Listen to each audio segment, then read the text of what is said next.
السلام علیکم سر۔ وعلیکم السلام، کیا حال چال ہے؟ خیریت سے ہیں آپ؟ خیریت سر، اللہ کا شکر ہے سر۔ گزشتہ 3 دنوں سے ہم سن رہے ہیں سیف جری بنے ہوئے آپ، اور دودھ کا دودھ اور پانی کا پانی کر دیا ہے۔ حالانکہ وہ موضوع اہل تشیع کے ساتھ تھا، لیکن جی اس سر، میں ہمیں بھی علم ملا، اور اسلام کو جو ہے وہ سناتن دھرم بننے سے، ہندو دھرم بننے سے، براہمن شودر اور کھتری جو کلاس سسٹم ہے اس سے بچایا ہے۔ آپ نے یہ شروعات کر دی ہے، تو اللہ ہمیں آپ تو کو یہی سلامتی دے۔ لگتا تھا کہ یہ جاہلیت کے دور میں یہ کلاس سسٹم ہوتا تھا، اب تو نہیں ہے، لیکن یہ یہاں پہ رہا۔ سر، میرا سوال یہ ہے، آپ کہتے ہیں کہ خلافت کا حکومت کا جو ہے وہ کانسیپٹ نہیں ہے واضح طور پہ اسلام میں، تو پھر جو ان کی خلافت ہے خلفائے ثلاثہ کی، اس کے لیے شرعی دلیل ہونا یہ ضروری ہے یا غیر ضروری؟ لازم، میں نہیں کہتا کہ اسلام میں نہیں ہے، جو موجودہ اسلام ہے نا ہمارے پاس جو پہنچی ہے اس میں نہیں ہے۔ اسلام میں ضرور ہے، اسلام ایک کامل نظام حیات ہے، لیکن اسلام جو رسول پاک صلی اللہ علیہ وسلم کی پوری شریعت ہے وہ کسی کے پاس نہیں ہے۔ جماعت عمریہ کے پاس بھی نہیں ہے، شیعوں کے پاس بھی نہیں ہے۔ اس میں حکومت کے احکام ہے، کیونکہ حکومت صرف امام کو کرنا ہے، اور حکومت کے احکام صرف امام کے پاس ہے، کیونکہ مسلمانوں کا حق ہی نہیں ہے حکومت کرنے کا۔ تو اس لیے مسلمانوں کے پاس حکومت کے احکام نہیں ہیں۔ آپ کھول دیں، بخاری کو کھول دیں، مسلم کو کھول دیں، کوئی نہیں ہے، کچھ بھی نہیں ہے حکومت کے احکام، بہت کم ہے۔ عمرا کی طاعت کرو، عمرا کی مخالفت نہ کرو، عمرا قریش میں سے، عمرا 12 ہیں، یہی کچھ جنرل باتیں ہیں۔ حکومت کے لیے ہزاروں بلکہ لاکھوں قانون ہوتے ہیں۔ آپ جو ہے نا پاکستان کے کوڈز کو دیکھیں، حکومت پاکستان کے قوانین، صرف الیکشن کے قانون جو ہے نا اس کے کئی جلد کے کتابیں ہیں، صرف الیکشن کے قانون جو ہیں کہ الیکشن کیسے ہوں گے۔ اب باقی جو بینکنگ سسٹم ہے، اور وزارت دفاع ہے اس کے قوانین ہیں، فوج کے جو اپنے آرمی کے قوانین، او الا ماشاء اللہ۔ یعنی اگر آپ صرف پاکستان جو اتنا بڑا ملک بھی نہیں ہے، اور اس میں اتنے قانون کی پابندی بھی نہیں ہے، اور قانون کی اتنی پرواہ بھی نہیں ہے، وہاں کے قانون کا آپ جمع کریں نا، ہزاروں کے تعداد میں کتابیں بن جائیں گی۔ تو جب آپ امریکہ آتے ہیں، امریکہ کے کوڈز کو آپ دیکھتے ہیں، یہاں یعنی یہاں پہ امریکہ میں آپ کو ایسا قانون دان ملتا ہی نہیں ہے جس کو قانون کے ہر شعبے میں اس کو ایکسپرٹیز ہو، نہیں ملتا ایسا قانون دان۔ اکثر امریکہ میں جو اٹرنیز ہوتے ہیں، جو لائرز ہوتے ہیں، جن کو یہاں پہ لائر بولتے ہیں، اٹرنی بولتے ہیں، آپ کے یو کے میں اسکوائر بولتے ہیں، ایڈوکیٹ بولتے ہیں، وہ لوگ ہر ایک اسپیشلائز ہوتے ہیں۔ مثلا ایک شخص کانٹریکٹس میں کام کر سکتا ہے، اس کو اگر آپ لا دینا کہ آپ فرض کریں کہ ڈیفیمیشن میں کام کریں، وہ نہیں کر سکتا۔ یا ایک شخص ریئل اسٹیٹ کے معاملات میں اس کو آتے ہیں، اس کو نہیں آتا کہ وہ پھر آ کے مثلا بزنس لا میں آپ کو ایڈوائس دے دیں، تو کیونکہ قانون اتنے پیچیدہ ہوتے ہیں، اور ہر اسٹیٹ میں وہ جس اسٹیٹ میں آدمی کام کر رہا ہوتا ہے دوسرے اسٹیٹ میں اس کو لے کے آتے ہیں، وہ پھنس جاتا ہے، اس کے قانون اس کو نہیں آتے، کیونکہ قوانین حکومت چلانے کے لیے اتنے قوانین کی ضرورت ہوتی ہے۔ مسلمانوں کے پاس کہاں قانون ہے؟ یہ آپ کے جتنے پولیٹیکل پارٹیز ہیں یہ سب بکواس کرتے ہیں کہ ہم اسلامی حکومت بنائیں گے، وہ خود اپنی حکومت بنائیں گے، اپنی حکومت بنانا چاہتے ہیں، کہتے ہیں ہم اسلام کے نام پہ حکومت کریں گے، حالانکہ موجودہ ہمارے پاس جو اسلام ہے اس میں حکومت کے جو احکام ہیں بالکل مجہول ہیں، یعنی غیر معلوم ہیں، نہ قرآن میں نہ سنت میں اس کے انسٹرکشنز نہیں ہیں، معلومات نہیں ہیں، تو اب کیا بنائیں گے جب پتہ ہی نہیں ہے؟ تو اب جو ہے، لیکن اس کا مطلب یہ نہیں ہے کہ رسول پاک صلی اللہ علیہ وسلم نے اپنے بعد کے لیے حکمران تعین نہیں کیے۔ جس کو حکمران تعین کیا تھا اس کے پاس سب قوانین تھے، جو علم ان کے اپنے سینے میں تھا اس کو منتقل کیا۔ تو ابو بکر عمر کو تو انہوں نے حکمران تعین کیا ہی نہیں تھا، امیر المؤمنین علی علیہ السلام کو تعین کیا تھا کہ وہ یہ میرے علم کے وارث ہیں۔ تو لازمی بات ہے، اگر حکومت کے احکام نہیں ہے تو اس کا مطلب یہ نہیں ہے کہ اسلام میں حکومت ہی نہیں ہے۔ حکومت، ہمارے پاس جو معلومات ہے نا وہ انفارمیشن لمیٹڈ ہے، لیکن یہ نہیں کہ اسلام اصل میں جس طرح اللہ نے نبی صلی اللہ علیہ وسلم پہ نازل کیا وہ بھی لمیٹڈ ہے، وہ بھی ڈیفیشینٹ ہے، وہ بھی ناقص ہے، نہیں، وہ کامل ہے۔ اس میں حکومت بھی ہے، اس میں سب مسائل کے احکام موجود ہیں، کوئی بھی ایسا مسئلہ نہیں جس کا وہاں پہ جواب نہیں ہے۔ تو اس لیے اب میں کہتے ہیں کہ اسلام میں حکومت نہیں ہے، اس لیے ابو بکر عمر کی حکومت کی خلافت کی دلیل کی ضرورت نہیں ہے۔ اس کے برعکس بلا شک بلا رہا ہے اسلام میں حکومت ہے، اور ابو بکر اور عمر کی حاکم ہونے کی کوئی دلیل نہیں ہے، بلکہ ان کے حاکم نہ ہونے کی دلائل ہیں۔ اور جو شخص واقعی اللہ کی جانب سے حاکم ہے وہ امیر المؤمنین علی علیہ السلام ہے، اور ان کو حکومت ملنی چاہیے تھی۔ اگر ان کو حکومت مل جاتی، ان کے بعد امام حسن علیہ السلام کو ملتی، ان کے بعد امام حسین علیہ السلام کو ملتی، تو اسلام ایکسپوز ہو جاتا ہے، جس طرح پیغمبر کے پاس تھا اسلام کے وہ احکام جو تاریخ میں ریکارڈ نہ ہو سکے، جو تاریخ میں ضبط نہ ہو سکے، وہ لوگوں کی تعلیم دیتے، وہ لوگ کتابیں لکھواتے اور لوگوں کی تربیت کرتے. تو اس طرح جنریشنز آفٹر جنریشنز ایک پوری دنیا دیکھ لیتی کہ اسلامی حکومت کیا ہے، اسلامی حکومت کس طرح سے ہوتی ہے، اس میں کیسا نظام انصاف ہے. اگر وہ جنگ کرتے ہیں تو جنگ کے قوانین کیا ہیں، اگر وہ صلح کرتے ہیں تو صلح کے قوانین کیا ہیں، اگر وہ ٹیکس لیتے ہیں تو ٹیکس کے قوانین کیا ہیں، اگر وہ ان کے وزارت خانے ہیں تو ان وزارت خانے کیسے ہیں. تو یہ کبھی موقع ہی نہیں ملا کہ وہ اسلامی حکومت اسٹیبلش ہو. نبی صلی اللہ علیہ وسلم کی اپنی جو زمانے حکمرانی تھی مدینہ میں، وہ تو ان کی حکومت تو بہت محدود تھی. ان کے پاس فوج بھی نہیں تھا، پولیس فورس بھی نہیں تھا، وہ ایک بلدیہ جس کو کہتے ہیں کچرا اٹھانے، کچھ بھی نہیں تھا. کبھی کبھی جنگ ہوتا ہے تو رضاکار رانہ طور پہ لوگوں کو جمع کرتے ہیں کہ فلان جگہ پہ جنگ لے کے. زکوٰۃ بھی اگر آتا ہے ٹیکسز کے طور پہ، اس کو فوراً اسی وقت مسجد میں تقسیم کرتے ہیں. یعنی محل حکومت بھی نہیں ان کے پاس. تو ایک حکومت ہے، لیکن حکومت کا نہایت ہی ایک قبائلی سطح پر، ایک نہایت ہی محدود سطح پر، ایک نہایت ہی ابتدائی سطح پر. پھر ان کی شہادت ہو جاتی ہے پیغمبر صلی اللہ علیہ وسلم. پھر اس کے بعد جو ہے ابو بکر عمر کی خلافت ہے، عثمان کی خلافت ہے. پھر امیر المؤمنین علیہ السلام کی حکومت کا زمانہ جب آ جاتا ہے 4 سال، وہ پرآشوب دور ہے. اس میں شروع ہی سے بغاوت ہے، آخر تک ان کے خلاف جنگیں ہی رہی ہیں. مختلف صوبوں میں جنگ، مختلف صوبوں میں بغاوت، ان کی تکفیر، ان کو گالیاں دیتے تھے ممبروں سے، اور بڑے بڑے صحابہ ان کے مخالف. تو ان کو یہ موقع نہیں ملا اور وہ پھر شہید ہو گئے. اور موقع نہیں ملا ان کو کہ وہ اسٹیبلش کریں جس طرح وہ چاہتے تھے. اگر وہ ان کا ہاتھ کھلا ہوتا، وہ بالکل مسلط ہوتے، ڈومینیٹ کرتے کہ وہ جس طرح چاہتے تھے، اور ان کو لمبا ٹائم مل جاتا نا، 10 سال 20 سال مل جاتا، 30 سال مل جاتا. رسول پاک صلی اللہ علیہ وسلم کی شہادت کے وقت ان کی عمر مبارک، امیر المؤمنین علیہ السلام کی عمر مبارک 33 سال تھی. 33 سال.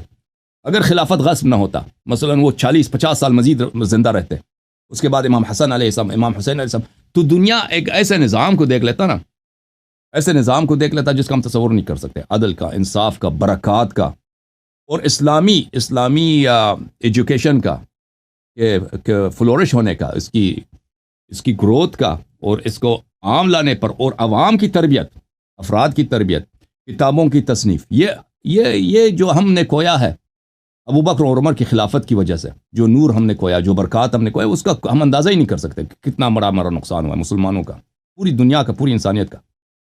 جی سر، مزید بولیں. سر اس میں سے یعنی میں یہ سمجھوں کہ وہ حکومت کے احکام جو تھے وہ امانت کے طور پہ حضرت علی کے پاس تھے، لیکن عوام نے چونکہ ان کو خلافت نہیں دی، خلافت جو اقتدار کی ہے، اس وجہ سے پھر وہ جو احکامات تھے وہ سب کے سب یعنی کہ ہو ہی نہیں سکتے. اگر ان کو تو ملتی تو ان ساری چیزوں کی تشریح ہو جاتی. بالکل، جو حکومت ہے نا، حکومت کا حق صرف اور صرف اللہ کو ہے، رسول صلی اللہ علیہ وسلم کو، اور اس کے بعد جو وہ تعین کریں اس کو ہے. اسلام میں یہ نہیں ہے کہ لوگ بنا سکتے ہیں، اپنا حکمران بنا سکتے ہیں، ڈیموکریسی ہے، یہ تو نہیں. اللہ نے جس کو بنایا وہ اہل بیت علیہم السلام ہے. تو لوگوں کو یہ جاننے کی ضرورت ہی نہیں ہے، یعنی جب ان کا کام ہی نہیں ہے حکومت کرنا، تو وہ جو حاکم شرعی ہوگا وہی اس کے پاس احکام ہونے چاہیے، اور رسول اللہ صلی اللہ علیہ وسلم نے اس کا بندوبست کیا تھا. مسلمانوں نے تو پشت پھیر لی نا نبی صلی اللہ علیہ وسلم کے اہل بیت پر، ان کے اوصیاء پر، اپنا پشت کر دیا، اور ظالمین نے بھی ان کو بہکا دیا کہ ہماری طاعت کرو. اور ظالمین بھی، وہاں پہ فتوحات کا زمانہ تھا، بہت مال غنی، یہ عرب تو بہت فقیر لوگ تھے اسلام سے پہلے، اور نبی صلی اللہ علیہ وسلم کے زمانے میں بہت فقر بہت عام چیز تھی. یہ کھانے میں ان کا کھانا بھی وہ کوئی ایسا کھانا تھا کہ ہم اس کا سوچ بھی نہیں سکتے کتنا یہ سادہ، ہمیشہ بھوکا رہتے تھے لوگ، چپکلی تو یہ کھاتے تھے. تو پھر یہ جب فتوحات بڑھ گئی، مختلف جگہوں سے بڑے بڑے پیسے آنے لگے، سونے جو ہے وہ اونٹ پر سونا جو ہے، سونے کے خشت وغیرہ، یہ سونے کے اینٹیں، یہ لوڈ کر کے یہ مدینہ لے کے آتے تھے. اور وہاں سے بہترین خوبصورت عورتیں دور دراز علاقوں سے، ایران سے، آذربائیجان سے، ارمنستان سے، آپ کے موجودہ دور کا جو ترکی ہے اس علاقے سے، مصر سے، وہاں سے غلام، طرح طرح کے غلام، جن کو اچھی کتابت آتی ہے، کسی کو کھانا پکانا آتا ہے، کسی کو بہت زبردست قسم کا کپڑا سینا آتا ہے. تو یہ لوگ تو حیران رہ گئے تھے نا. تو پھر اہل بیت علیہ السلام کو کیا پیچھے کرنا تھا ان کو تو ایسی چیزیں مل گئی تھی، ان کا لاٹری ٹکٹ نکل آیا تھا. تو وہ اسی میں 1-2 صدیاں گزر گئی اسی باتوں میں. حکمران جو ہے عوام کو، ان کو آتا ہے کہ عوام کو کیسے بہکایا جائے، خوش رکھا جائے. ان کو عطا کرو، کچھ دے دو، لونڈی دے دو وغیرہ، وہاں سے باہر سے لا کے لڑکیاں آن کے لے کے دے دو، پیسے دے دو کچھ، اور لوگوں کو بھی یہی چاہیے تھا، لوگ بھی خوش ہو گئے، تو ایک دو صدیاں اسی میں گزر گئی۔ تو اس زمانے میں اگر لوگ اہل بیت علیہ السلام کے پاس آتے کہ میں نے آپ کے اتباع اسلام آپ سے سیکھنی ہے، تو بہت سارے احکام سیکھ جاتے، اور شیعوں نے یہی کیا، شیعوں نے یہی کیا اس زمانے میں، ایک اقلیت یہی کیا انہوں نے، کہ وہ خلفاء کے ساتھ نہیں تھے، بنی امیہ کے ساتھ نہیں تھی، بنی عباس کے ساتھ نہیں تھے، ابو بکر عمر کے ساتھ نہیں تھے، اہل بیت علیہ السلام کے ساتھ رہے، اور الحمدللہ ان لوگوں نے بہت ساری کتابیں لکھی، بہت سارا انفارمیشن جو شیعوں سے مرتبط ہے۔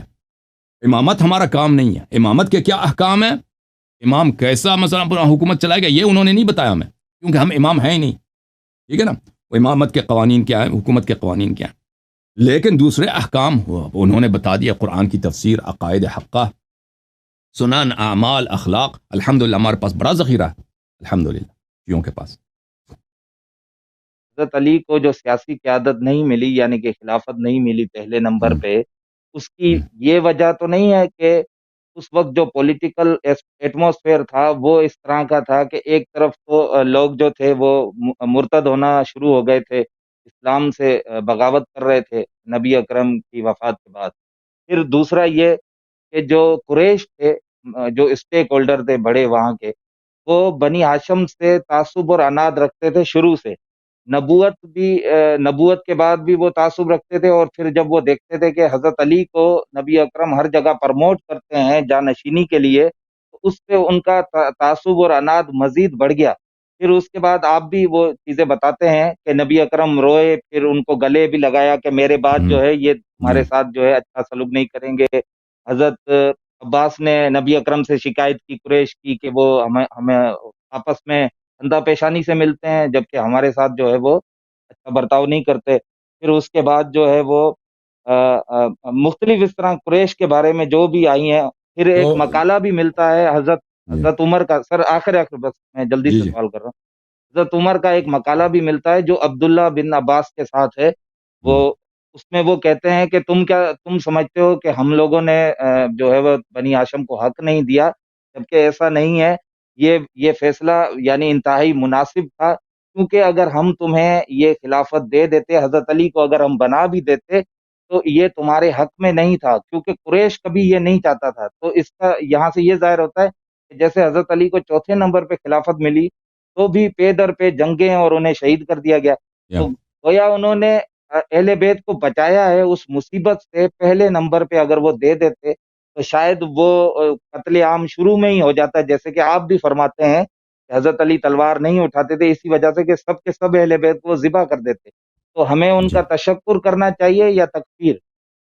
تو عرض یہ ہے کہ کہ خلافت کو ان لوگوں نے کیوں غصب کیا ہے، ٹھیک ہے نا، جو باتیں آپ نے کہی اس میں سچ ہے، اکثر باتیں جو آپ نے کہی میں اس سے اتفاق رکھتا ہوں، لیکن دیکھیں اس میں یعنی ایک تو ہے کہ قبائلی تعصبات ہیں، کہ اگر نبوت بھی بنی ہاشم کو ملا ہے، تو اگر ان کے بعد امامت بھی ان کو مل جائے، ان کے بعد پھر ان کے بیٹے کو ان کے بیٹے کو مل جائے، تو وہ بقیہ قبائل جو ہیں یہ ہمیشہ کے لیے ان کے غلام بن جائیں گے۔ تو وہ تو اس انداز سے نہیں دیکھ رہے تھے کہ یہ اللہ کی جانب سے ہے، وہ دیکھ رہے تھے کہ بھئی دنیائی جو تعصبات ہوتے ہیں، جو تفاخر ہوتا ہے اپنے قبیلے پہ فخر کرنا، ایک دوسرے گرانے کے ہم اس سے کمتر نہ ہوں، اس انداز سے بھی دیکھ رہے تھے، لیکن اس میں جو سب سے اہم بات ہے حب دنیا ہے میرے بھائی، حب دنیا، کہ ہر شخص کے دل میں یہ حب ہوتا ہے کہ وہ اس کے پاور زیادہ ہو، اور حکومت ایک ایسی چیز ہے کہ لیڈرشپ ایک ایسی چیز ہے کہ اس کے لیے اکثر لوگ اس کے تمنا رکھتے ہیں۔ اب آپ کے پاکستان میں جتنے لوگ کہتے ہیں کہ ہمیں پرائم منسٹر بنا دو، ہمیں ووٹ دے دو، یہ ان کی نیت یہ تو نہیں ہوتی کہ ہم پرائم منسٹر بن کے واقعا ہم لوگ قوم کی خدمت کریں گے، ان کو مزہ آتا ہے اس بات میں، لذت ہوتی ہے اس بات میں، آپ جب پرائم منسٹر بنتے ہیں یا صدر بنتے ہیں یا آرمی چیف بنتے ہیں تو آپ ہے اس کی بہت رسپیکٹ ہے، سب لوگ آپ کے آگے نیچے ہیں، سب ملک کے اختیارات آپ میں ہیں، اور کتنے لوگ اس کے لیے مرنے کے لیے تیار ہیں، اس کے لیے ہر طرح سے اپنی عزت سے ہاتھ اٹھاتے ہیں، اپنی دین سے ہاتھ اٹھاتے ہیں، جھوٹ بولتے ہیں، قتل کرنا پڑے تو قتل کر دیتے ہیں، کتنے پاکستان کے سیاست میں قتل ہوتے ہیں لوگ اسی سیاسی وجوہات کے بنا پر۔ تو یہ کہ اگر لوگ حکومت کی طرف مائل ہوں، کہ رسول اللہ صلی اللہ علیہ وسلم نے کہا کہ میرے بعد حاکم میرے بھائی امیر المؤمنین علیہ السلام ہوں گے، صحابہ یہ چاہیں کہ حکومت ہمیں ملے، تو یہ تو ایک طبیعی چیز ہے، اس میں وہ تو بہت کم وہ خدا والے لوگ ہوں گے نا کہ وہ تسلیم کریں کہ بھئی ہم ٹھیک ہے ہم مانتے ہیں آپ نے جو فرمایا. یہ اگر یہ چیز ہو تو لازمی بات ہے کہ وہ مانیں گے. پھر جو ہے یہ لوگ ان لوگوں کے دل میں بغض و عناد تھا امیر المؤمنین علی علیہ السلام کے لیے اور پیغمبر کے لیے صلی اللہ علیہ وآلہ وسلم کے لیے، کہ شروع سے بہت سارے لوگ مسلمان ہوئے تھے، وہ دل سے مسلمان نہیں ہوئے تھے. جیسا بھی وہ ایک بھائی نے آیا پڑھی ہے، ان الذین کفروا سواء علیہ انذرتهم ام لم تنذرهم لا یؤمنون، سورہ بقرہ کے ابتدا میں. جو لوگ کافر ہیں، حبیب صلی اللہ علیہ وسلم سے خطاب ہے، جو لوگ کافر ہیں ان پہ فرق نہیں پڑتا، چاہے آپ ان کی انذار کر دیں انذار نہ کریں. انذار یعنی ان کو قیامت کا اللہ کا ڈر دے دیں یا ان کو نہ ڈرائیں. انہم لا یؤمنون، یہ کبھی ایمان نہیں لائیں گے، یہ کبھی ایمان نہیں لائیں. یہ آیت تو ایک ماحول میں نازل ہوئی ہے، پیغمبر صلی اللہ علیہ وسلم نے اس کی تلاوت کیا، ٹھیک ہے نا. اس زمانے میں جو کافر تھے پیغمبر نے فرمایا کہ کبھی ایمان نہیں لائیں گے، اور یہ کافر سب مسلمان ہوئے، صحابی بنے. ہم تو جانتے ہیں کہ یہ سب مسلمان ہوئے، صحابی بنے. اللہ نے قرآن نے کہا کہ کبھی آپ کے انذار کا ان کا اثر نہیں ہوگا، ٹھیک ہے نا. تو اس کا پتہ چلے یہ مسلمان تو ہوئے لیکن مومن نہیں ہوئے، یہ دل و جان سے ایمان لائے. ان کو رسول پاک صلی اللہ علیہ وسلم کے وعدوں پر اور وعیدوں پر ان پہ یقین نہیں تھا. یہ اور وجوہات کی بنا پر مسلمان ہوئے تھے. اور قریش، پوری قریش یہی تھی. قریش آخر تک، قریش جو ایلیٹ قبیلہ تھا، پیغمبر کا اپنا قبیلہ تھا صلی اللہ علیہ وسلم. اور عرب میں سب سے اہم قبیلہ وہی تھا. عرب میں جو مثلا پاکستان میں جو سب سے بڑا پولیٹیکل پارٹی ہے نا، اب تو مجھے نہیں معلوم کون ہے، مثلا 70s میں بھٹو صاحب کا تھا پیپلز پارٹی. اگر 1975 میں آپ پڑھیں تاریخ میں، اس زمانے میں پیپلز پارٹی تھا.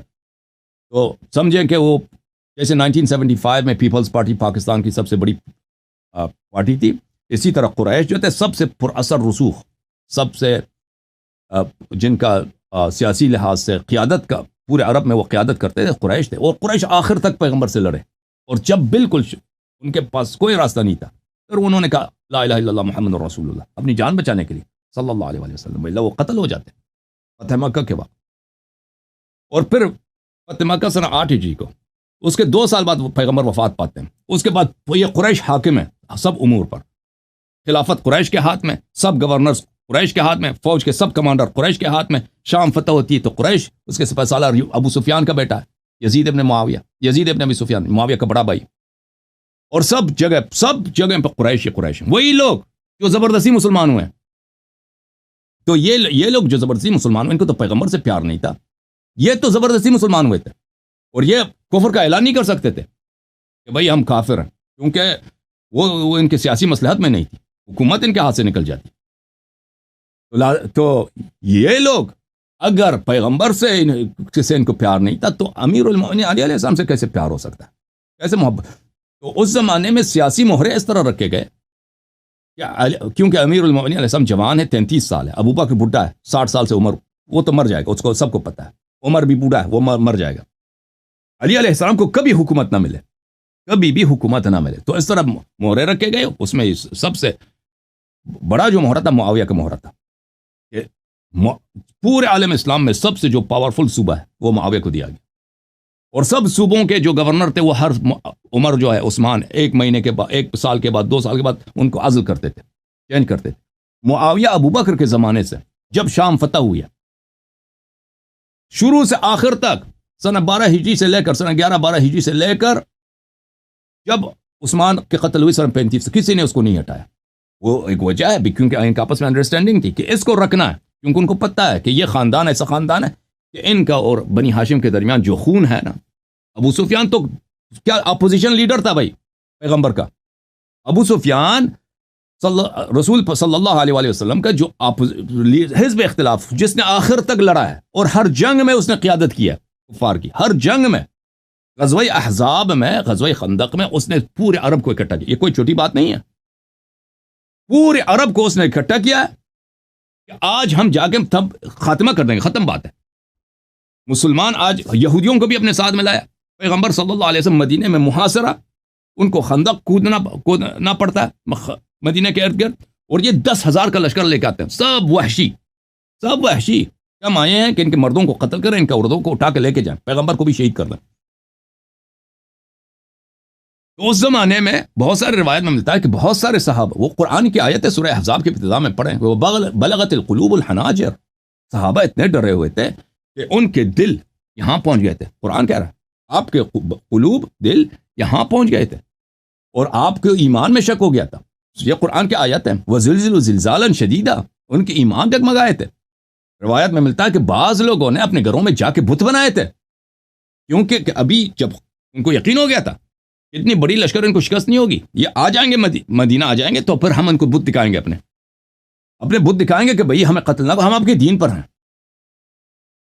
تو یہ ابو سفیان تھا، یہ ابو سفیان اس کو شام کی گورنرشپ ملی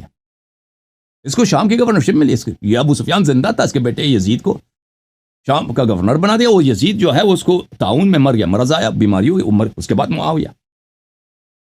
اور ان لوگوں نے خوب قدم جمع اسی لیے کہ یہ خاندان جو ہے اپوزیشن لیڈر ہے، یہ خاندان، ان کو پتہ ہے یہ لوگ بیوقوف تو نہیں ہے، خلیفہ بیوقوف تو نہیں، چالاک ہے، وہ جانتا ہے بخوبی کہ ابو سفیان کون ہے. آپ اتنے بڑے صوبے کو پیغمبر صلی اللہ علیہ وسلم کی خونی دشمن کو کیسے دے رہے ہیں؟ بھئی اتنے صحابہ اور بھی ہیں نا، اتنے اور بھی صحابہ ہیں، بھئی طلحہ ہے، زبیر ہیں، وہ شروع سے پیغمبر کے ساتھ تھے. سعد بن وقاص ہے، مکہ میں شروع سے مسلمان ہوا ہے، چلیں وہ شیعہ بھی نہیں ہے، سعد بن وقاص، اس کو دے دیتے نا. اس کے بہادری میں شک نہیں ہے، وہ بہادر آدمی ہے، اس کے صحابی ہونے میں شک نہیں ہے. آپ اس شخص کو کیوں دے رہے ہیں جو کئی ہر جنگ میں وہ اپوزیشن لیڈر ہوا ہے، اور آخر میں اس نے زبردستی کلمہ پڑھا ہے ابو سفیان نے. صلح میں سے فتح مکہ کے وقت کلمہ نہ پڑھتا قتل ہو جاتا. جب یہ مکہ وارد ہوا ہے ابو سفیان فتح مکہ کے وقت، تو اس کی بیوی نے اس نے کہا تھا مسلمان ہوتے ہیں، ہند جو ہے اس نے داڑھی سے پکڑ کے اس تپڑ مارا تھا. ابو سفیان قد کا بھی چھوٹا تھا اور شکل بھی اس کی بہت قبیح تھی. اس کی بیوی جو ہند جو تھی اس کے احترام نہیں کرتی تھی، تپڑ مارا زور سے کہ تو پاگل، ہم مسلمان ہو جائیں. اس نے اس کو کہا تھا کہ ہم مسلمان ہو جائیں تو قتل ہو جائیں گے. تو یہ جو محرر رکھا گیا تھا معاویہ کا وہاں پر اسی لیے تاکہ کبھی بھی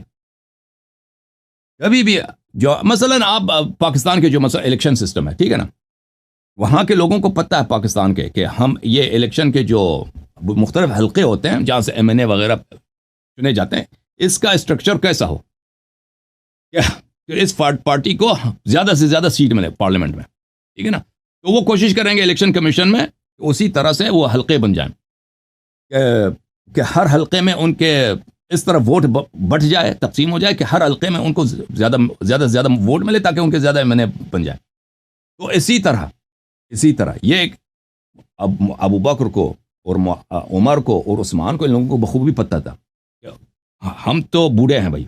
عثمان قتل ہوتے وقت 85 سے عمر زیادہ تھی اس کی، ہم تو، لیکن علی علیہ السلام جوان ہے، کسی بھی وقت ان کو حکومت مل سکتا ہے، لوگ اس کی طرف آ جائیں، تو ہمارے پاس ایک بیک اپ پلان ہونا چاہیے. تو ان لوگوں نے یہ تہیہ کیا کر رکھا تھا. تو عرض یہ ہے کہ خلافت کیوں غصب ہوئی ہے؟ خلافت اس لیے غصب ہوئی ہے حسادت کی وجہ سے، تعصبی قبائلی تعصبات کی وجہ سے، رسول اللہ صلی اللہ علیہ وسلم سے بغض کی وجہ سے، اور پھر ہوائی نفس کی وجہ سے. اتنی بڑی حکومتیں ان کو، جب پیغمبر کی وفات ہوئی ہے صلی اللہ علیہ وسلم، اس سے پہلے غزوہ تبوک ہوا ہے. غزوہ تبوک میں پیغمبر صلی اللہ علیہ وسلم خود لشکر لے کے گئے تھے شام سے لڑنے، سپر پاور سے لڑنے کے لیے، ٹھیک ہے نا.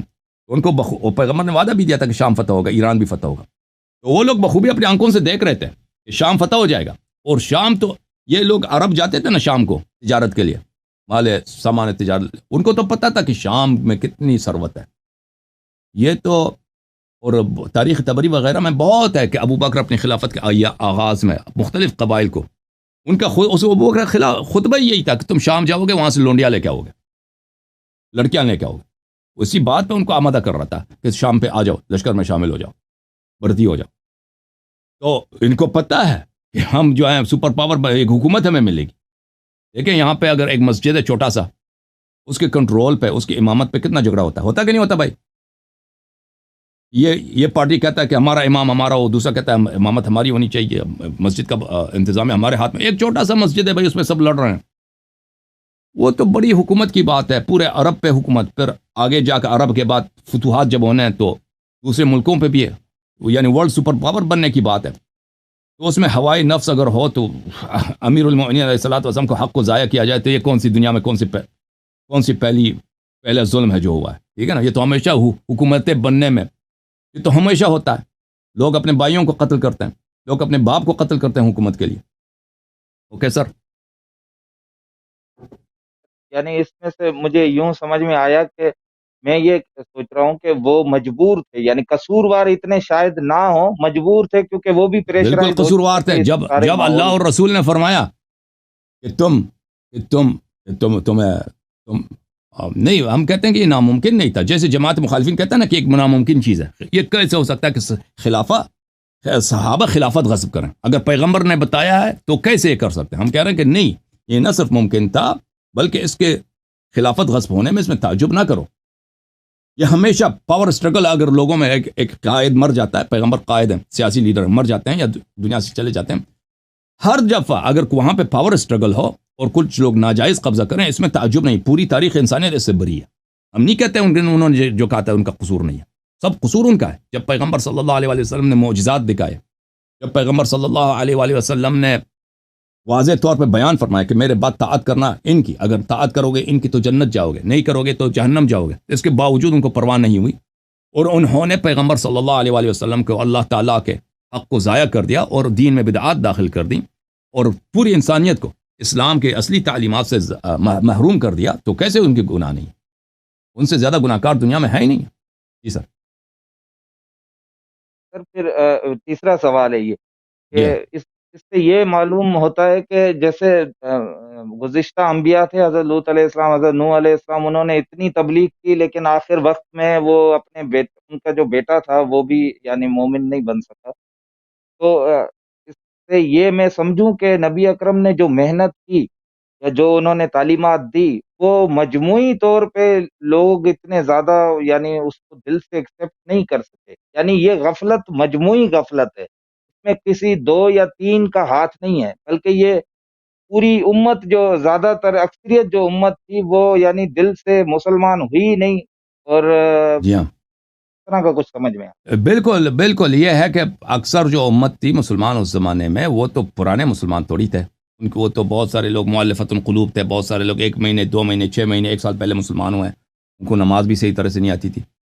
بہت سارے لوگ تو ایسے تھے. کچھ لوگ جو پرانے مسلمان تھے اور اور رسول پاک صلی اللہ علیہ وسلم ان کے بہرحال یہ جو انحراف ہوا ہے، بعض اس میں سپاہی تھے، بعض اس میں جنرل تھے، بعض اس میں لیڈر تھے. ٹھیک ہے نا؟ تو ہر ایک کا جرم اس کے اپنے حصے کے برابر ہے.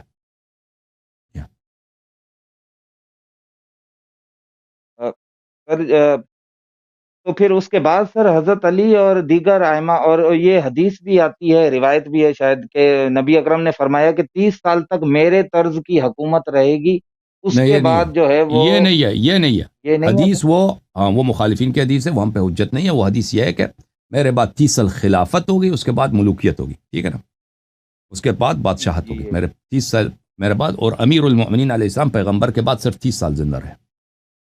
اگر یہ حدیث بھی ہے تو نا، تو اس کا مطلب یہ ہے کہ 33 سال عمر تھی امیر المومنین علیہ السلام کے، پیغمبر صلی اللہ علیہ وسلم کے شہادت کے وقت، اپنے شہادت کے وقت ان کی عمر 63 سال تھی. 30 سال زندہ رہے. ان کا جو پہلا خلیفہ تھا بلا واسطہ ان کے خلاف خلیفہ تھے، ان کے بعد 30 سال زندہ رہے. اس کے بعد جو ہے معاویہ کی حکومت ہے. اگر یہ حدیث ہمارے پاس یہ حدیث صحیح نہیں ہے، اور اگر یہ حدیث صحیح ہے تو اس کا معنی یہی ہوگا. پیغمبر نے نہیں فرمایا کہ میرے بعد جو ہے میری طرز کی حکومت 30 سال تک ہو، یہ نہیں ہے، بالکل نہیں. میرے بعد 30 سال تک خلافت ہے، اس کے بعد ملوکیت ہے. خلافت عربی زبان میں حکومت کو نہیں کہتے، خلافت کہتے ہیں جانشین کو. خلیفت جانشین. میرے بعد میرا جانشین 30 سال تک ہے، اس کے بعد بادشاہی. ٹھیک ہے نا؟ تو یہ ہمارے نزدیک یہ امیر المؤمنین علیہ السلام کے متعلق ہے، اگر یہ حدیث صحیح ہے. اچھا سر، یہ دیکھا میں نے کہ ائمہ علیہ السلام نے اس کے بعد جو ہے وہ ان خلافتوں کے بعد انقلاب کیوں نہیں لائے کسی بھی موقع پہ؟ یعنی جب ماحول سازگار تھا اس وقت بھی وہ آگے نہیں بڑھے، جیسے کہ نہیں، کبھی مختار ماحول سبتی کو سازگار نہیں اگر تھا. حکومت بنانے کا. کبھی بھی ماحول سازگار نہیں تھا. کبھی بھی ماحول سازگار نہیں تھا. سر سوال تو کر آپ لوں اگر سر، بنی امیہ کے مکمل کر امپائر لوں. کو دیکھیں، بنی امیہ کے امپائر نارتھ افریقہ سے لے کر کہاں تک ہے؟ سینٹرل ایشیا تک. ٹھیک ہے نا؟ ان کے ہزاروں کے تعداد میں، لاکھوں کے تعداد میں فوج ہے، ملینز کے تعداد میں فوج ہے. اس کے بعد بنی عباس کی حکومت ہے، وہ مراکش سے لے کر مغرب سے لے کر چائنا تک ان کی حکومت ہے. ٹھیک ہے نا؟ ان کے ان کی جو حکومت ہے، ان کے یہ ہارون جو تھا، یہ بادل کی طرف دیکھتا تھا نا، بادل کی طرف آسمان کر کہتا تھا کہ مجھے پرواہ نہیں ہے کہ تو کہاں جا کے برسے گا، جہاں بھی جائے گا تیری جو پیداوار ہوگی اس کی ٹیکس میرے خزانے میں آئے گا. وہ یہ کہتا تھا. تو یہ لوگ ایسے لوگ تھے، یہ حکومتیں، کہ ان سے دنیا میں ان کا کوئی مقابلہ نہیں تھا. اس وقت یورپ میں بھی دیکھیں اس طرح پاور نہیں تھا کہ ان کا مقابلہ کر سکے. اس زمانے میں اگر آپ دیکھیں کہ یورپ میں جو حکومتیں تھے اس طرح نہیں تھے کہ ان جیسا پاورفل ہو، یا ایشیا میں کوئی ایسا پاورفل حکومت ہو ان جیسا. یہ ایسے بڑی بڑی امپائر ہیں. اب اس زمانے میں اس جیسے امپائرز دنیا میں بنے ہیں، لیکن یہ مختلف وقتوں میں بنے. اس زمانے میں اس طرح نہیں تھا. ان کی جو حکومت ہے وہ 1,00,000 کی، ان کی فوج 1,00,000 2,00,000 3,00,000 کی تو نہیں ہے، ملینز کے حساب سے فوج ہے. پھر فوج کے علاوہ جتنے علماء ہیں ان کے ساتھ، اگر ان کو ضرورت پڑے نا جہاد کرانے کی، خلفاء کو جہاد کرانا ان کے لیے پانی پینے کی طرح ہے. مولوی کس چیز کا نام ہے؟ پیسے کا نام ہے. مولوی کو پیسہ دے دو، وہ آپ کے نفع میں خطبہ دے گا اور جہاد کو واجب کرے گا، اور آپ کے مخالف کو کافر ٹھہرائے گا. ہے کہ نہیں بھائی؟ ہے کہ نہیں؟ یہ ایسا بھائی علماء کو اگر آپ پیسہ درباری علماء شروع سے ہی کہتے تھے، ان کا فتویٰ یہ بخاری مسلم برابر پڑا ہے کہ خلیفہ اگر فاسق بھی ہے پھر بھی آپ کو اس پہ خروج کرنا حرام ہے. ٹھیک ہے نا؟ جب مسلمانوں کا یہ عقیدہ ہے سب مساجد میں یہ کہ خلیفہ اگر فاسق ہے، فاجر ہے، پھر آپ کو حق لیتا بھی ہے، پھر بھی آپ کی اس کی طاعت آپ پہ واجب ہے. تو جب یہ حالت ہے مسلمانوں کی، اور اکثر مسلمان آپ کو مانتے بھی نہیں ہیں، ٹھیک ہے نا، اور اکثر مسلمان یہ نہیں کہتے کہ ابو بکر عمر غاصب تھے، 99% یہ کہتے ہیں کہ ابو بکر عمر وہ پیغمبر سے بھی زیادہ مقدس تھے، وہ تو نبی کی طرح ان کی تعظیم کرتے تھے اس زمانے میں، اب بھی کرتے ہیں. تو اس حالت کب سے استوار بنا ہے کہ وہ انقلاب کر سکتے تھے، انہوں نے انقلاب نہیں کیا. اگر وہ کرتے نا کیا ہوتا؟ وہی کربلا میں جو پیش آیا، وہی جو کربلا میں پیش آیا وہی بار بار پیش آتا، بار بار پیش آیا. ائمہ طاہرین علیہ السلام کے جو کزنز تھے، ان کے گھر کے دوسرے جو سادات تھے، وہ یہی کہتے تھے کہ بھئی ہم انقلاب کرتے ہیں، کیوں؟ جہاد واجب ہے اسلام میں. اور وہ زیدی ہیں، وہ کہتے ہیں امام وہی ہے جو بنی فاطمہ سلام اللہ علیہ میں سے، اور جو جہاد کرے، اور جو گھر بیٹھے اپنے گھر امام صادق علیہ السلام کو تانا دیتے تھے ان کے پاس علم ہے لیکن یہ جہاد نہیں کرتے، جو گھر بیٹھے اور جہاد نہ کرے وہ امام نہیں ہے. وہ ہمیشہ یہی کرتے تھے کہ اٹھتے تھے، اور ائمہ طاہرین علیہ السلام کو بہت نصیحت کرتے تھے کہ یہ نہ کرو، اور وہ ہمیشہ بری طرح سے کچل جاتے تھے. کہ منصور توانقی جو ہے نا، زیدیوں کو اٹھا کے اس نے اتنے قتل کیے کہ بے حساب. یہ پہلا جیل منصور نے بنایا تھا اسلام میں، سب سے پہلا جیل منصور نے بنایا تھا. اس کی دیواروں میں ان کو زندہ بگور کیا تھا، ان کی دیواروں میں ان زیدیوں کو. وہ سب سید بھی تھے بیچارے، یعنی بیچارے تو نہیں کہہ سکتے کیونکہ وہ دشمن تھے اہل بیت علیہ السلام کے. ان کے دیواروں میں ان کو زندہ بگور کرتے تھے. ان کے بزرگوں کو، مثلا ان کے خاندان کے بزرگوں کو، اس طرح نہیں کہ صرف نوجوان جو انقلاب کرتے ہیں ان کو نہیں، ان کے بزرگوں کو 80 سال ان کو کنویں میں ڈالتے تھے. اس زمانے میں یہ ہوتا تھا کنواں کھودتے تھے نا بڑا سا، اور اس میں ادھر آدمی کو ڈال دیتے تھے. بھائی ایک کنویں میں سب فرض کرو 50 آدمی ہے، بڑا کنواں ہے، مثلا 2-3 طبقہ جیسا عمارت ہے نا، اس جیسا کودتے تھے. اس میں اتنا اوپر سے کھڑکیاں، پھر کبھی کھانا ڈال دیا ان کے لیے تو ڈال دیا، کبھی نہیں ڈالا، پھر وہ آہستہ آہستہ وہ بیچارے مر جاتے تھے. یا یہ ہوتا تھا کہ بھئی ان کو کسی جیل میں ڈال دیا، پھر ایک عرصے کے بعد کسی 1-2 سپاہی کو بھیج دو کہ ان کا سر قلم کر دو. پھر 1-2 آدمی جاتے تھے تلوار لے کے، سب کا سر قلم کرتے تھے. تو اس طرح نہیں ہے کہ آپ کہتے ہیں کہ حالات مساعد تھے، نہیں، حالات مساعد نہیں تھے. اور خلفاء کو بخوبی پتہ تھا ائمہ اہل بیت علیہ السلام کے عقائد کا کہ یہ انہیں آپ کو خلیفہ سمجھتے ہیں برحق، اور وہ اس بات کے منتظر رہتے تھے کہ ان کی طرف سے کوئی حرکت ہو ہم ان کو کچل دیں. بلکہ وہ یہ انتظار میں رہتے تھے کہ ان کے اگر یہ حرکت نہ بھی کریں نا، ان کی پاپولیرٹی بڑھ نہ جائے، کیونکہ یہ لوگ کتنے صاحب علم ہیں، صاحب کرامات ہیں، صاحب معجزات ہیں. ان کے اخلاق کے لوگ گرویدہ ہو جاتے ہیں، ان کی عبادت کو دیکھ کر لوگ شیعہ بن جاتے ہیں. واقعاً یہی تھا. ائمہ اطہار علیہ السلام کے علم اور اخلاق دیکھ کر، یعنی جماعت مخالفین کے لوگ، آپ کتب کھول دیں، سب نے تعریف کیا، نہایت تعریف کیا ان کے علم کی، اخلاق کی، کہ یہ ہر لحاظ سے نہایت بلند درجے پر تھے. تو یہ لوگ لازمی بات ہے، جو لوگ جو شیعہ بھی نہیں تھا نا، اگر یہ لوگ ان کو پہچان لیں تو بہت سارے لوگ ان کے گرویدہ ہو جائیں گے. تو اسی لیے کبھی ان کو جیل میں ڈال دو، اور کبھی ان کو تبعید کرو، ایگزائل میں بھیج دو، جلا وطن کر دو. اور بہت دفعہ بلا وجہ ان کو شہید کیا جاتا تھا، بلا وجہ. حضرت امام موسیٰ کاظم علیہ السلام بلا وجہ، امام جعفر صادق علیہ السلام انہوں نے کبھی یہ کوشش نہیں کی تھی کہ بغاوت کریں. لیکن وہ حکومت کو پتا تھا کہ اب جو ہے ان کی اثر رسوخ بڑھ رہی ہے، ان کا صفایا کیا جائے. تو یہ کہنا کہ ان کے لیے آلات مساعد تھے، کبھی مساعد نہیں تھے ائمہ اہل بیت علیہ السلام کے. وہ ہمیں ان کے فالوورز کی تعداد نہایت کم تھی ہمیشہ، اور ہر شہر میں یہ لوگ کم. اس طرح نہیں کہ ان کے پاس ایک اکثریتی علاقہ بھی ہو، ہر شہر میں اقلیت میں، اور ہر شہر میں ہر لحاظ سے یہ بیچارے نہایت جو پائن طبقہ ہوتا ہے معاشرے کا، لوور کاسٹ ہوتا ہے، یہ شیعہ ہوتے تھے. اگر یہ لوگ مثلا کوئی کیس ہوتا نا ان کا، کسی نے باغ وغیرہ پہ قبضہ کیا ہے، کسی عورت کا مسئلہ، نکاح کا مسئلہ ہے، تو کبھی ان کی شہادت قبول نہیں ہوتی تھی. اگر یہ جا کے کورٹ میں ٹیسٹیمونی دیتے نا، کہتے یہ شیعہ ہے، اس کی شہادت قبول نہیں کرتے تھے لوگ کورٹس میں. اور کاروبار وغیرہ میں اگر کوئی ان کا حق آ جاتا تھا تو حکومت کے پاس جاؤ کہ بھئی یہ میرا حق ہے، قبول نہیں کرتے تھے، کہتے شیعہ ہے، اٹھا لو، یہ رافضی اچھا کیس کا مال اٹھا دیا. ان کی تو ہر لحاظ ان کو ہر جگہ پہ، جیسے بھی پاکستان میں ہے بھئی، قانونی لحاظ سے تو پاکستان میں خیر اتنا نہیں ہے، لیکن معاشرتی طور پر کہ یہ کافر ہیں، یہ مشرک ہے، اس زمانے میں اس سے 100 گنا زیادہ تھا. تو ایسے حالت میں کہاں ہو سکتا ہے کہ وہ قیام کریں؟ ٹھیک ہے نا. جیسے نبی صلی اللہ علیہ وسلم مکے میں تھے پہلے اپنے بعثت کے پہلے 4-5 سال میں، مثلا 4-5 آدمی ان کے ساتھ ہیں. اب نبی صلی اللہ علیہ وسلم کوئی سوچ سکتا ہے اس زمانے میں مکے والے مثلا ہزاروں کی تعداد میں ان کے پاس نوجوان مسلح ہیں مکے والوں کے پاس، یہ جو ہے مثلا آ کے ان کے خلاف انقلاب کریں، پیغمبر انقلاب کریں؟ نہیں ہو سکتا. آپ کے پاس 5 آدمی 10 آدمی ہیں، ان کے پاس ہزاروں کی تعداد میں، اور باہر کے قبائل 10,000 کی تعداد میں لوگ ہیں. آپ ان کے خداؤں کو توڑ دیں نا کعبے میں، وہ اسی دن آپ کو ذبح کر دیں گے، اسی دن، رات آپ نہیں دیکھیں گے، آپ کو ذبح ہو جائیں گے. ٹھیک ہے نا. تو ائمہ اطہار علیہ السلام کی حالت یہ تھی اس زمانے میں. جی سر. لیکن سر چند 2-3 موقع ایسے ملے ہیں جو انہوں نے اس سے پھر علیحدگی کی ہے، جیسے ابو مسلم خراسانی اور ابو سلمہ کی طرف سے یہ ابو ذمہ مسلم داری ان شیعہ کو توڑی دی تھا. گئی. ابو مسلم شیعہ نہیں تھا. ابو مسلم وہ بنی عباس کا آدمی تھا، وہ بنی عباس کے ساتھ بیعت کر چکا تھا. انہوں نے بیعت کیا تھا کن کے ساتھ؟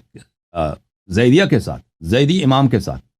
تو وہ بیچ میں آ کر وہ اپنا جو ہے چینج کرنا چاہتا تھا، اپنی وفاداری چینج کرنا چاہتا تھا بنی عباس سے حضرت امام جعفر صادق علیہ السلام. شاید اس کے پاس کوئی چال وغیرہ تھا، یہ کوئی بات بھی نہیں ہے کہ واقعاً وہ مخلص تھا اس بات میں. اس نے خط بھیجا امام جعفر صادق علیہ السلام کو کہ میں آپ کے ساتھ ہونا چاہتا ہوں. امام جعفر صادق علیہ السلام نے فرمایا کہ اس کے خط کو جلاؤ، اس کا جواب یہی ہے. تو امام جعفر صادق علیہ السلام کو پتہ تھا کہ یہ سچا آدمی نہیں ہے، اور اس کے دعوے، اس کے میرے ساتھ ہونے میں میرا ضرر ہے، میرا فائدہ نہیں ہے. اور الٹا جو ہے الٹا اس کا وہ خود جانتے ہیں. اب حالات ہمیں اچھی طرح سے نہیں معلوم. اس وقت بنی امیہ کا حکومت تھا، اب بنی امیہ کے خلاف انقلاب ہو رہا ہے، تحریک چل رہی ہے بنی عباس کی.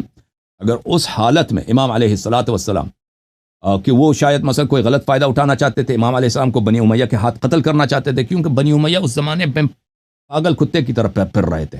بنی عباس کے لوگ کہاں ہیں، زیدی کہاں ہیں کہ ان کو قتل کریں. ٹھیک ہے نا. کیونکہ پورے عالم اسلام میں ان کی جو اپوزیشن ہے، جو ان کے خلاف تحریک چلا رہے ہیں، اور اس زمانے میں جو ہے نا یہ بغاوتیں شروع ہو گئی تھی سن 120 میں، 115 میں، 110 میں، 122 25 میں بغاوتیں ہوتی تھیں، لیکن دور دراز علاقوں میں، خراسان میں، ایران میں، وہاں پہ ہوتی تھی. وہاں پہ جھڑپیں ہوتی تھیں ان کے درمیان. کبھی بنی امیہ کو شکست ہوتی تھی اور کبھی زیدیوں کو، کیونکہ بنی عباس شروع میں تو زیدی تھے، ان کو شکست ہوتی تھی آپس میں کبھی. تو اس وقت امام علیہ السلام کو بخوبی پتہ ہے کہ اب اس کا آدمی کا خط آیا. وہ کبھی ابو مسلم کبھی مخلص شیعہ نہیں تھا. امام علیہ السلام کو بخوبی، وہ تاریخ میں نہیں ہے ہمارے پاس کہ کیوں امام علیہ السلام نے ٹھکرا دیا، لیکن امام علیہ السلام کو پتہ ہے کہ یہ جو ہے یہ میرے منفعت. اس کا جواب یہی کہ اس کے خط کو جلایا جائے. شاید وہ یہ کرنا چاہتے تھے کہ مثلا امام علیہ السلام کو قتل کرا دیں بنی امیہ کے ذریعے. ٹھیک ہے نا، کہ بھئی ہم اپوزیشن لیڈر یہ ہیں، تاکہ فوراً بنی امیہ ان کو لے کے قتل کریں، یا کوئی اور مفسدہ ہے اس میں. تو امام علیہ السلام نے فرمایا کہ ان کا جواب یہ ہے، اور فرمایا کہ ہمارا قیام نہیں ہوگا، ہمارے لیے، ہمارے خاندان کے لیے قیام کا اور خروج کا اور انقلاب کا موقع کبھی نہیں آئے گا جب تک امام مہدی علیہ السلام آ جائیں. اور جو بھی قیام کرے گا، خروج کرے گا، اس کا جو ہے ہمارے اس کے مصائب آئیں گے ہم پر، اس کا فائدہ نہیں ہوگا. ائمہ طاہرین علیہ السلام نے ہمیشہ فرمایا کہ ہمارے خاندان کا جو بھی آدمی قیام کرے گا، خروج کرے گا حاکم وقت کے سامنے، وہ کبھی کامیاب نہیں ہوگا، اور اس کی مثال اس پرندے، اس جوزے کی طرح ہے۔ جوزہ ہے نا پرندے کا، جو وقت سے پہلے آشیانہ سے اڑنے کی کوشش کرتا ہے، اور اڑنے کی کوشش اڑ نہیں سکتا، وہ زمین پہ گر جاتا ہے، آشیانہ سے زمین پہ گلی میں گر جاتا ہے، بچے اس کو اٹھاتے ہیں، اس کے ساتھ کھیلتے ہیں۔ یہ حضرت امام زین العابدین علیہ السلام کی صحیح حدیث ہے، کتاب صحیفہ سجادہ کے ابتدا میں، کہ ہمارے خاندان سے جو بھی خروج کرے گا امام مہدی علیہ السلام کے قیام سے پہلے اس کی مثال اس طرح ہوگی۔ تو اس طرح ائمہ طاہرین علیہم الصلاۃ والسلام وہ اپنے حالات کو بخوبی جانتے تھے، ان کے لیے کبھی حالات بھی مساعد نہیں ہوئے قیام کے، اور انہوں نے خود بھی فرمایا کہ امام مہدی علیہ الصلاۃ والسلام کے آنے سے پہلے یہ ائمہ اثنی عشر کے لیے، 12 اماموں کے لیے سلام اللہ علیہم کے لیے کبھی ان میں سے کوئی قیام نہیں کرے گا، اور ان کے لیے موقع بھی نہیں آئے گا قیام کرنے کا۔ جہاں تک امام حسین علیہ السلام کا تعلق ہے، آپ خود لوگ بخوبی جانتے ہیں ان کا قیام ہی نہیں تھا، انہوں نے خروج نہیں کیا تھا۔ جی ہاں، ان کو وہ قتل ہو جاتے، ان کے لیے نہ مدینہ میں رہنا ممکن تھا، نہ مکہ میں رہنا ممکن تھا، اور صرف کوفے والے نے ان کو دعوت دی تھی، پھر وہ جو ہوا تو آپ کو پتہ ہے۔ جی سر۔ تھینک یو ریسپیکٹ سر، بس ابھی 2 سوال ہیں آخری۔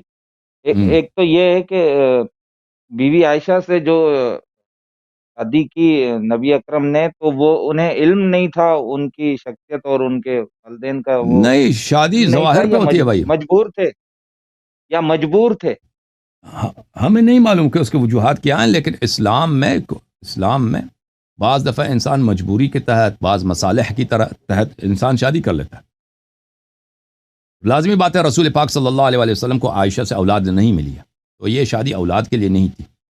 رسول پاک صلی اللہ علیہ وآلہ وسلم کو عائشہ سے کوئی مال وغیرہ بھی نہیں ملا ہے، تو ہمارے پاس کوئی دلیل نہیں ہے کہ انہوں نے کیوں نہیں کیا۔ ان کی شادی بہرحال حرام نہیں ہے، کیونکہ آپ کسی مسلمان عورت سے شادی کر سکتے ہیں، اگرچہ وہ بے نماز بھی ہو، کوئی ضروری نہیں ہے کہ آپ اگر بے نماز ہے تو شادی باطل ہے، نکاح باطل ہے۔ تو ہمیں اس کے وجوہات نہیں معلوم۔ رسول پاک صلی اللہ علیہ وسلم شاید ان کی ہدایت چاہتے تھے، آل ابو بکر پہ حجت تمام ہو، آل ابو بکر پہ حجت تمام ہو، تاکہ ان کو اگر پیار دیا جائے تو شاید ان کی ہدایت ہو جائے، یہ لوگ بعد میں آل البیت علیہم الصلاۃ والسلام کے ساتھ وہ نہ کریں۔ ہو سکتا ہے یہ، ہو سکتا ہے اور وجوہات ہوں، ہمیں وہ احادیث میں ہمارے پاس نہیں ہے کہ وجہ کیا تھی کہ پیغمبر نے کیا تھا۔ ہم اندازہ کر سکتے ہیں کوئی مسلحت ہوا ہوگا کہ پیغمبر صلی اللہ علیہ، شہوت تو ہے نہیں، یہ تو ہم مانتے نہیں کہ پیغمبر صلی اللہ علیہ، کیونکہ جب وہ جوان تھے پیغمبر، انسان کی شہوت زیادہ ہوتی ہے اس وقت، 25 سال کا ہے، 30 سال کا، اس وقت تو ان کی ایک ہی وائف تھی، جب تک وہ زندہ تھی تو انہوں نے کبھی دوسری شادی نہیں کیا صلی اللہ علیہ وآلہ وسلم۔ تو ہجرت کے بعد جلاوطنی میں، مدینہ منورہ میں، اور اس وقت دشمنی بھی بہت تھی، یعنی مسلمان کم تھے اور سب قبائل خونخور، آدم خور قبائل تھے یار، جو وہ جاہلی والے قبائل تھے نا، ان کے لیے کسی کو قتل کرنا، اس کو یعنی بری طرح سے قتل کرنا، اس کے کلیجے کاٹتے تھے اپنے دشمنوں کو کلیجے کاٹ کے چک مارتے تھے، یہ تو ان کے لیے عادت تھی، یہ تو کوئی چیز نہیں، اور مسلمان کم تھے۔ اب اس حالات میں انہوں نے مختلف قبائل سے دوستی کر لی، ان کے قبیلے کی دوستی لینے کا ایک طریقہ یہ ہوتا ہے کہ وہاں پہ آپ شادی کر لیں۔ انہوں نے یہود سے بھی عورت لی ہے، انہوں نے ابو سفیان کی بیٹی کو بھی لی ہے نا، بنی امیہ سے، حالانکہ ابو سفیان کا اتنا بڑا دشمن تھا۔ تو ہو سکتا ہے یہی وجہ ہو کہ لوگوں کی دشمنیاں کم کرنے کے لیے ابو بکر کا قبیلہ جو تھا بنی تیم، شاید ہو سکتا ہے کہ اس کی دشمنی کم کرنے کے، اللہ جانتا ہے اصل سبب کیا۔ یہ کوئی حدیث میرے پاس نہیں ہے کہ پیغمبر صلی اللہ علیہ وسلم نے یا امام علیہ السلام نے فرمایا، اس لیے انہوں نے وجوہات یہ تھے کہ انہوں نے عائشہ سے شادی کی لی۔